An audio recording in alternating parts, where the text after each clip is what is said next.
In this video, ay papakita ko sa inyo kung ano nga ba naging experience ko sa pagsakay ng QC bus. Pero alam nyo ba na ito ay mga bagong bus na galing sa Genesis Bus Transport Incorporated. At aalamin natin kung ano nga ba mga features na nandito sa loob at i-experience na natin in a loop. Tara at samahan nyo na kami dito lamang sa Mr. A.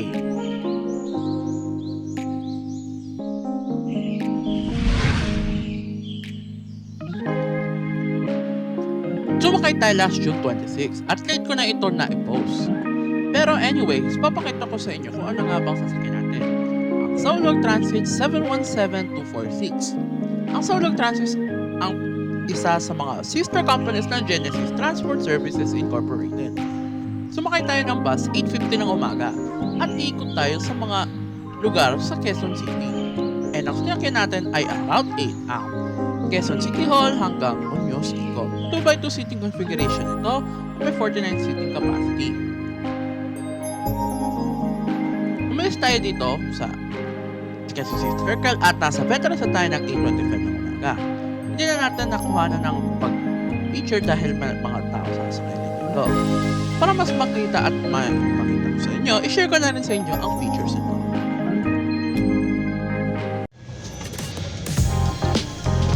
Sa bus na ito ay bawal tayo mag-ingay, kaya dito ko na lang ginawa ang server. By the way, ang mga features nito ay meron itong hawakan at may charging port din ito. Keep in mind na meron din itong sabitan para sa mga maliliit na gamit.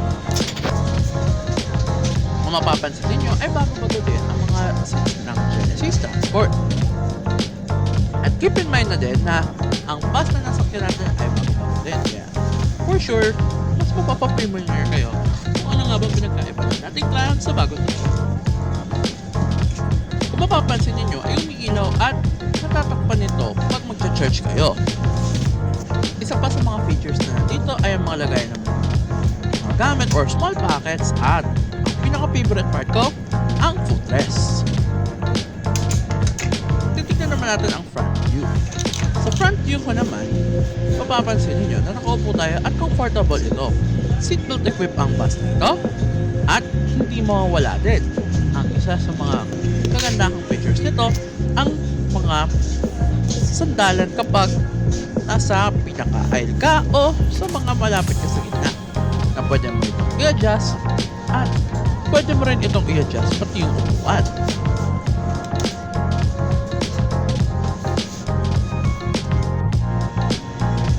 Dito naman sa air condition part ay meron itong alarm system at may ilaw na rin ito para sa gabi.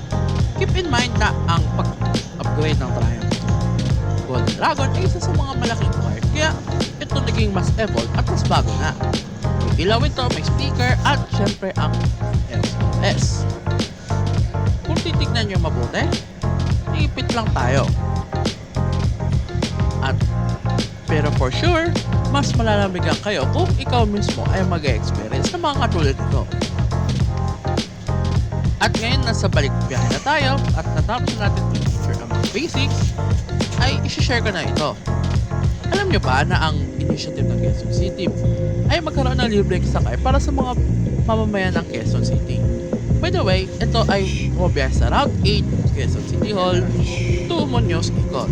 At in case na hindi pa kayo aware, ang bus ng mga bago ng Genesis Transport ay makikita rin ito sa Welcome Rotonda, Katipunan at sa City Hall, Ortigas. At alam nyo ba na ang QC Bus ay libre ito para sa lahat. Habang nandito tayo, ay mapapansin na medyo mabigat na gawa ng stoplight.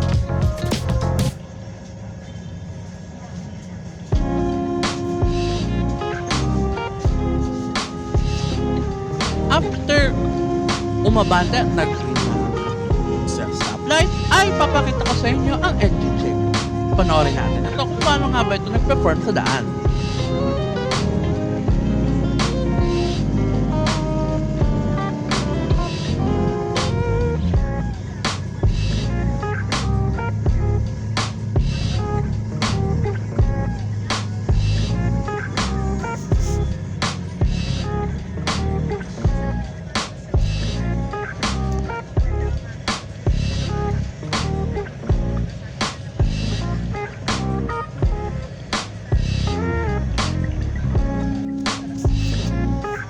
another stoplight ulit tayo at nakabante na ulit tayo.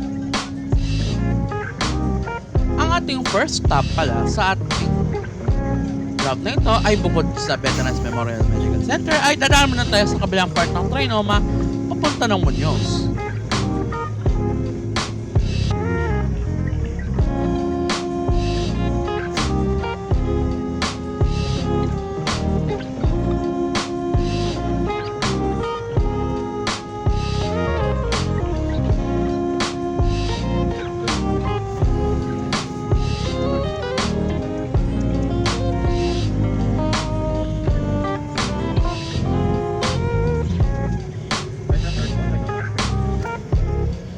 Nakarating na tayo sa tunnel na pwedeng makapagdaan papunta Trinoma. At nagpababa na rin tayo at nagpasakay na rin ito. By the way, this is the second step kasunod ng Veterans MMC kanina. Next stop na madadaanan natin ang Muñoz LRT Station, kung saan pwede din tayo magpadaan at pwede rin tayo makasakay ng carousel o LRT kung saan man tayo patungo. Kung mapapansin niyo, nung June ay ginagawa pa mga ito gawa sa pag-maintain ng MRT-7. At dahil umaga naman ay hindi naman sobrang traffic, kaya naging smooth flow lang ito sa daan.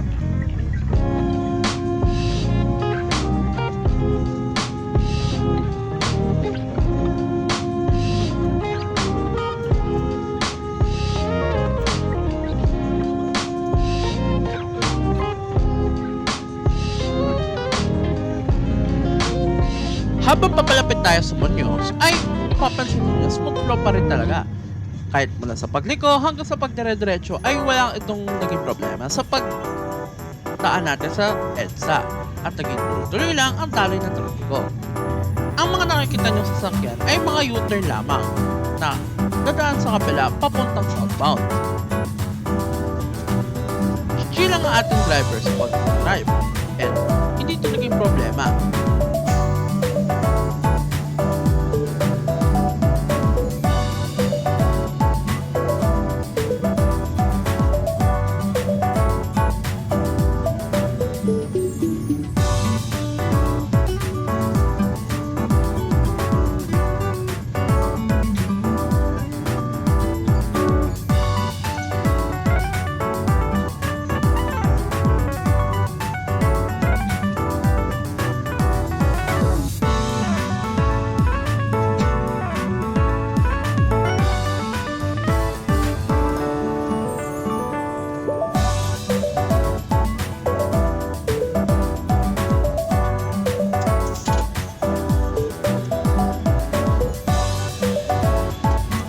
Mapapansin ninyo ay nandito na tayo sa bahagi ng Congressional Avenue at maraming mga pasahero ang bababa rito. At 8:34 ng umaga ay nakating na tayo dito sa pangatlong stop ng R8 natin sa QC Bus, ang MRT Muñoz. Marami ditong sakayan dito sa bahagi ng Muñoz. Pwede ka dito sumakay ng carousel, magpapitex via EDSA or LRT na via Rizal. Dadaan tayo sa ating susunod stop. And sa pagpasok natin ng isang maliit na barangay ay for sure na magiging familiar ang pangalan ito. Naka-stoplight lang tayo for a while dahil normal na talaga rito sa bahagi ng Congressional Avenue.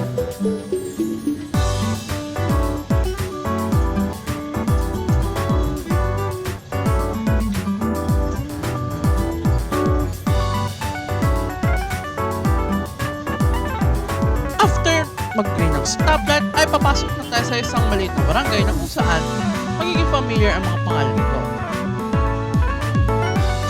Bahagi ito ng Congressional Avenue bago mapasok ito.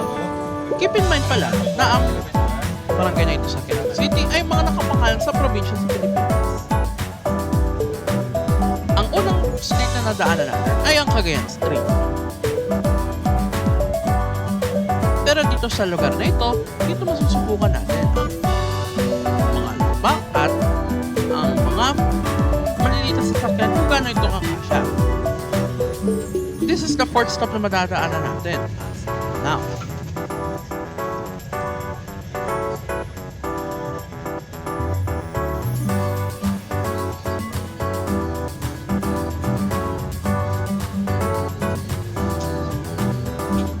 this peak, ay susubukan natin ang bus na ito kung gaano nga ba ito kapit ito sa mga papasok sa mga barangay. Hindi lang ito barangay, kundi isang mga streets na nandito dahil one way lang ang madadaan natin. And by 8:40 ng umaga ay nandito na tayo sa pang-apat na stop, ang Cagayan Street. By the way, ito na ang pang-apat na stop natin sa trip na ito. Pero alam niyo ba na ito ay kalahati pa lamang sa ating trip na ito? At may sumakay din dito afterwards. Kaya after pasakay ay nagpatuloy na tayo. After natin makadaan sa Cagayan Street, ay nandito naman tayo sa Ilocos Sur Street na kung saan makikita natin ang pag-response dito sa daan.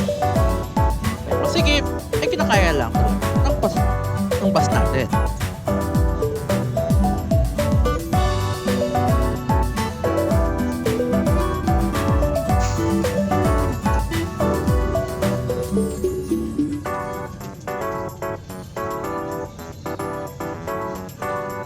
And lumiko na tayo sa Corregidor at may bababa rito.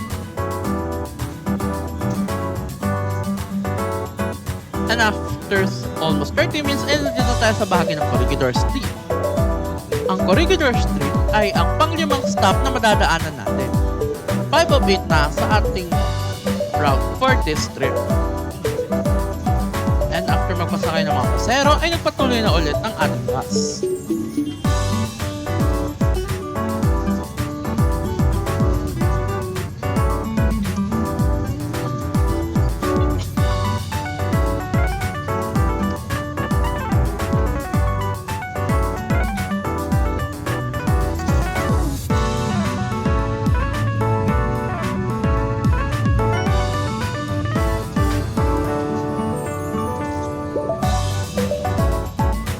Another minute ulit ang nakalipas ay tumatan tayo at may nagpababa na pasahero dito sa bahagi ng Diocese of Santo Niño Parish. And after niya, nagpasakay na ulit. Note na ito ay ang pang-anim na stop na ito. At ang ating susunod na stop ay SM North EDSA na. After duman sa Santo Niño Street, ay liliko tayo ng isa pang beses para makarating sa SM North EDSA. By the way, ito yung dadaan natin na kapila para makaikot pabalik ng Trinoma at Quezon City Circle. At masusubukan na natin ang final stretch kung magiging cute ba ito sa pagpasok ng bus nito.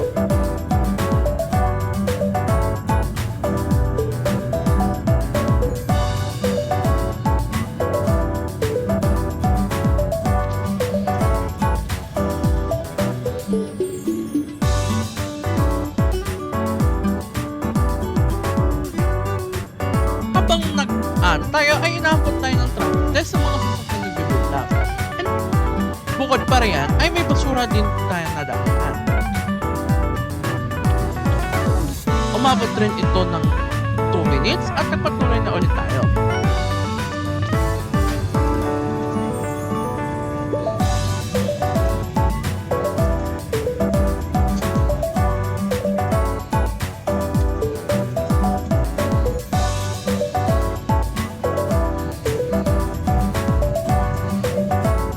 After almost 30 minutes, actually for more than 30 minutes na ay nasa San Francisco na tayo.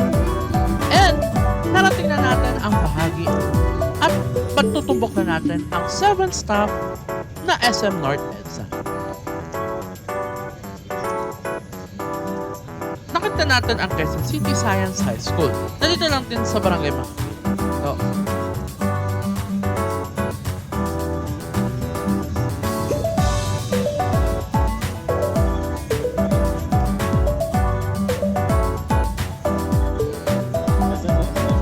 and almost 35 minutes at 8:49 ng umaga ay nandito tayo sa bahagi ng SM North. Marami pababa at marami din ang sasakay dito. Keep in mind ang 7th stop na ito at malapit na tayo sa last stop. Pero sa paraang ito ay babalik na tayo at mag-U-turn na pasapang ulit at papasok tayo sa Bertis North. Share ko lang sa inyo, nung kabataan ay hindi pa ganito ang itsura ng SM North. bata pa ako, mga 8 years old pa lang ako, ay ganito na ang itsura. Pero hindi siya kasi ganda. Katulad nyo. Habang nakikita natin ang daan, marami na rin tayong mga skills at napakalaki na rin ito. Hindi katulad natin.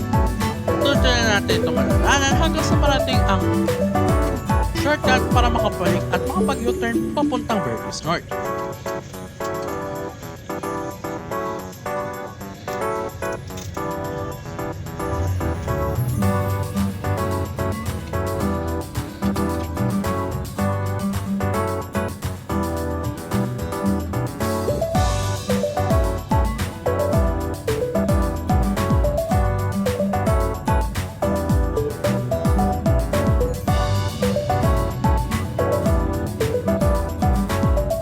Nakalabas na tayo ng SM North. Ikot na tayo ulit, pabalik ng Trinoma. Titignan naman natin kung magiging kasya ito kahit may mga ginagawa rito sa bahagi ng Trinoma.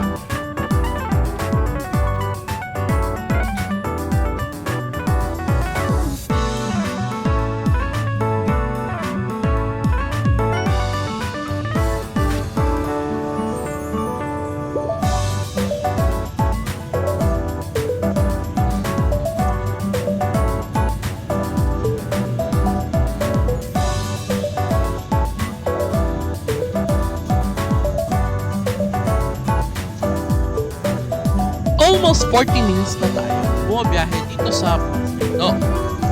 At tsaga-tsaga lang talaga tayo dahil gusto ko rin ma-experience kung ano nga ba ang feeling kung paano umikot sa isang bus loop na katulad nito.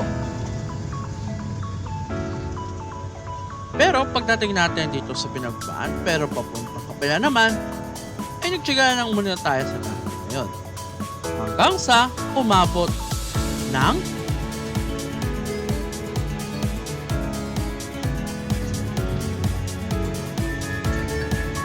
ngayon na ulit tayo nakapag-go signal after mahigit ng 10 minutes.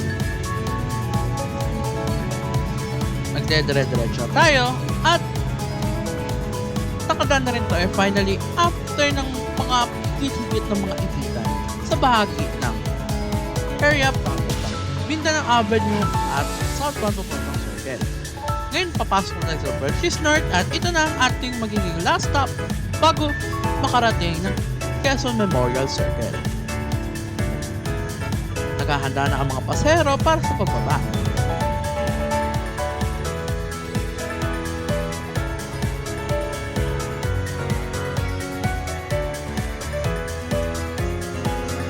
At 9:02 ng umaga ay nandito tayo sa Vertis North. And ito na ang ating last stop ng Route 8 na Quezon City Hall with Vertis North. Pero bago tayo magpapaalam, ay magpapasalamat mo tayo sa ating safe trip ng Solo Transit 717-116 at ng Quezon City Government. Alam niyo ba ang experience review nito ay for sure na magugustuhan nyo. Una sa performance, 10 out of 10. Sa pagdating sa features, 10 out of 10 din. At hindi ka mawawala ng mga service, 10 out of 10. Dahil sa mga magandang servisyo atid ng Quezon City Government sa bus nito. Overall, 10 out of 10 ang ibibigay ko sa ating ride nito. Ikot na tayo pabalik. Alam niyo ba, ang record ng June 2025 ay gamit ko pa noon ang Cherry Mobile. Kaya papansin niyo na medyo parang may mga videos na ganito at ganyan. Pero sa ngayon ay hindi ko na yan nagagamit at meron na akong bagong cellphone na mas smooth at kaya makapag-video ng maayos. At ipapakita natin yan sa video sa ating susunod, sa mga susunod na ilalabas. Kaya stay tuned lang kayo sa ating channel kung ano ang magaganap sa mga susunod. Inabot ulit tayo ng traffic at hindi naman ito naging katagalan para makabalik sa Quezon Memorial Circle.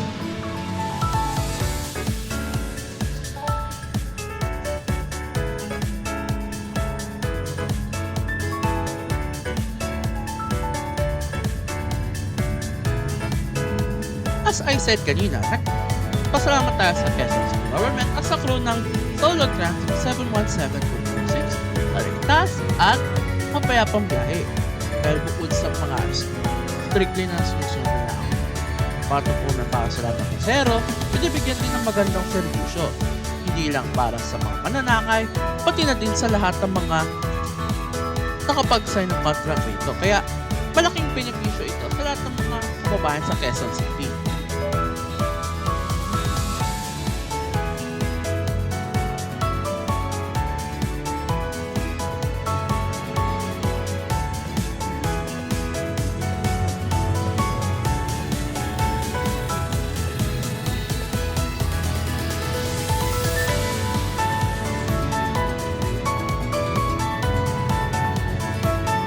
And nakabalik na tayo sa Quezon Memorial Circle after almost isang oras.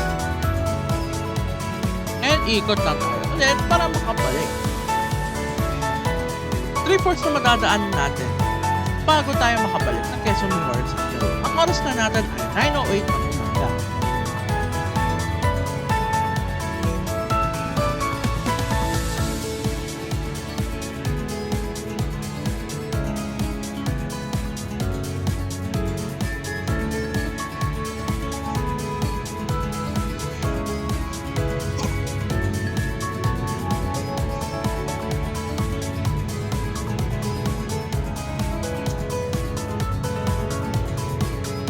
And after almost 53 minutes, nakabalik na tayo dito. Actually, inabot nga lang talaga ng 48 minutes. So, kung hindi ito naging sobrang traffic. Or actually, wala pa sa 40 minutes ang inabot. At nakababa na rin tayo after ng 3 minutes. Kung mapapansin ninyo, ay mas maganda ma-experience ito para sakali ay masubukan nyo na rin. At madaming mga kailangan mga matignan sa bagong bus ito.